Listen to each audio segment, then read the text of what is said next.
Here Tal wants to play d5 in future.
A good move by Tal asking for bishop exchange, and in this position basically white cannot exchange the bishop.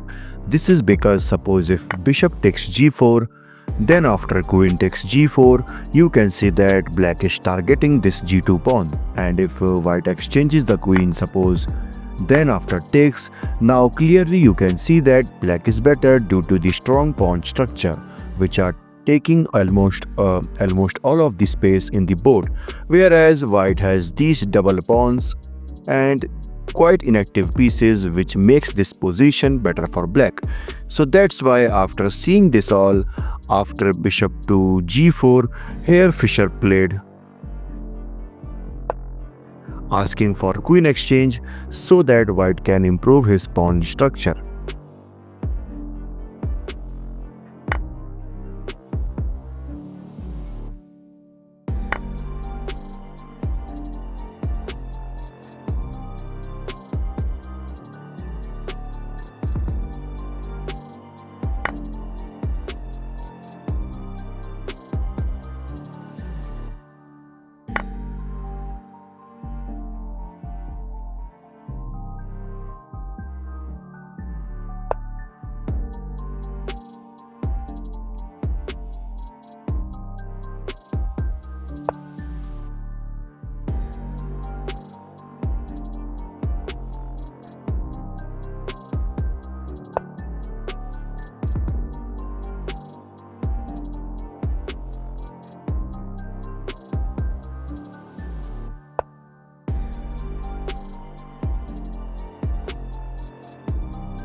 C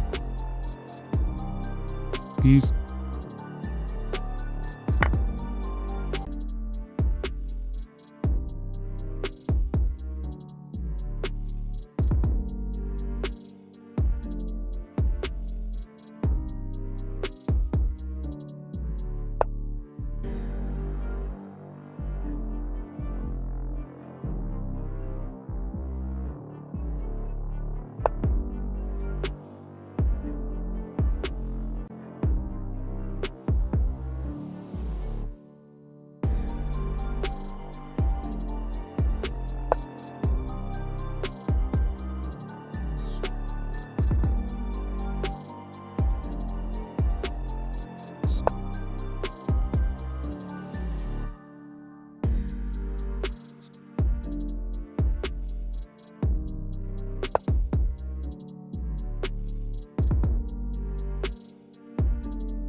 Okay, so that's an inaccuracy by Tal, but why? This is because now white will simply play g3, defending the g2 pawn, and here black can't capture this a2 pawn by his rook.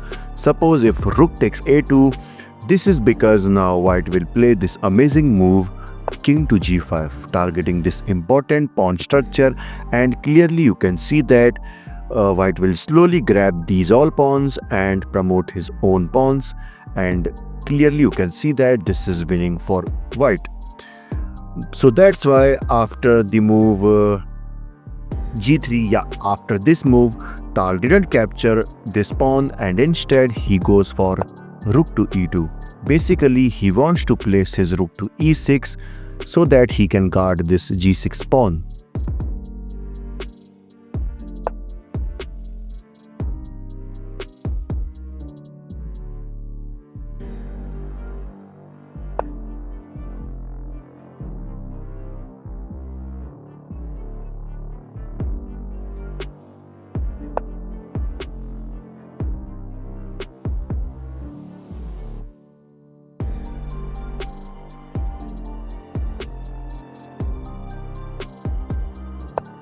And that's another inaccuracy by Tal. Basically he wants to give a check from h7 square, but that's not a good move because now Fischer instantly brings his rook to d6. Basically he wants to exchange the rooks so that this knight will leave this defense of g6 pawn and white king will capture this pawn.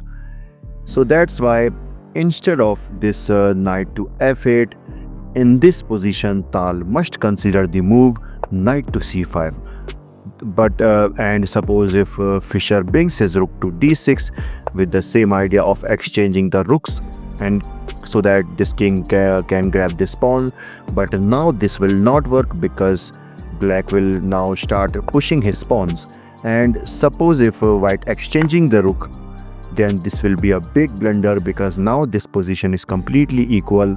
This is because after knight takes e6 check, king takes g6, knight takes f4 check, king takes g takes f4, b4, king takes f5, king to g7, king to e5, king to e7, f5, king to f7, and king to d5.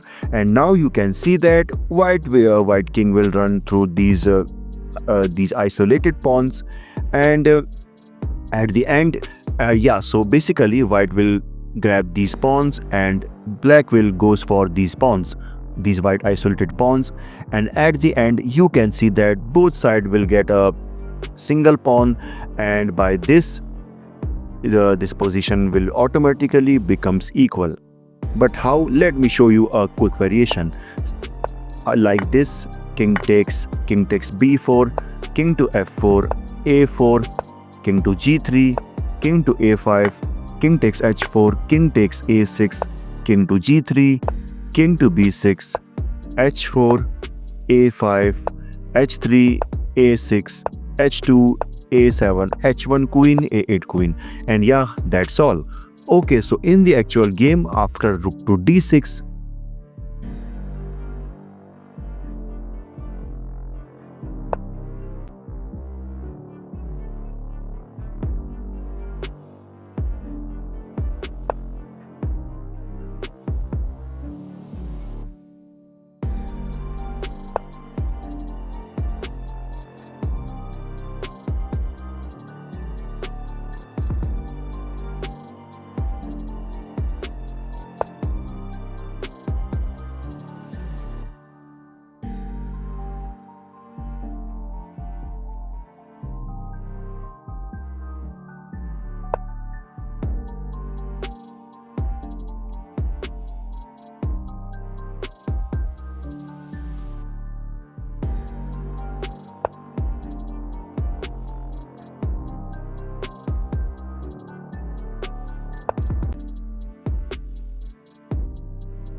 a good move by Tal, sacrificing a pawn so that he can give a check to the white king.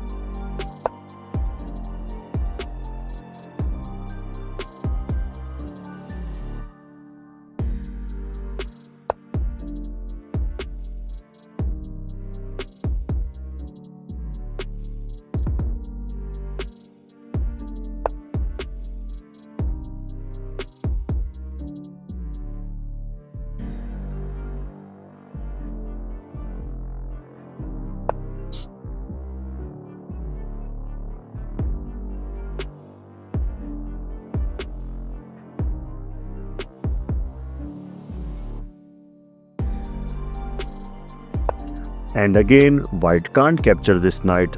Suppose if bishop takes f8, then simply rook takes f8, king takes g6, rook to g8 check, king takes h5, rook takes g3, f4, king to d7, and slowly black king will run through these pawns. And yeah, look at these solid pawns of black, and by this this game will become completely equal. So that's why here Fischer had to be careful now. And after after this move, here Fischer goes for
And now in this position, the only move for Tal is to grab this pawn, but instead he decides to grab this bishop with a check. But now this is over because